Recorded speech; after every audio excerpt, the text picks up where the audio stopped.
When I was a teenager, I worked for a guy that owned a trucking company, and they had a farm, and we did a couple thousand acres of corn, and it was it was a neat job. I learned a ton of stuff. It's kind of my exposure to farming and big machinery and all of that kind of stuff. One of the things that we had was different workers that would come in, and I was a follower of Christ and committed to ministry. And I used to walk around with a Gideon Bible, those little tiny Gideon New Testament Bibles in my back pocket, and I used to share the gospel with these guys, and they just thought it was the most ridiculous thing they had ever heard. They would I was too bullheaded to even care, but they would laugh at me, and they'd make fun of me. They'd call me a little preacher boy. They'd make fun of the Bible. And I just tried my best to live out the gospel, to love them well, and share the gospel with them.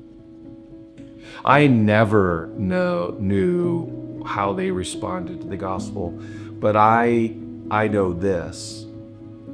Now, one of the guys was driving a load. He wasn't from where I was. He was from a state over. He was driving for a farmer that he worked for, and he was driving a load of corn. He was going down a steep hill, and at the bottom of the hill, he was supposed to take a left or a right, but on the way down the hill, the brakes in the truck failed, and he went through the intersection, over the embankment, and with the load and the truck, he was instantly killed.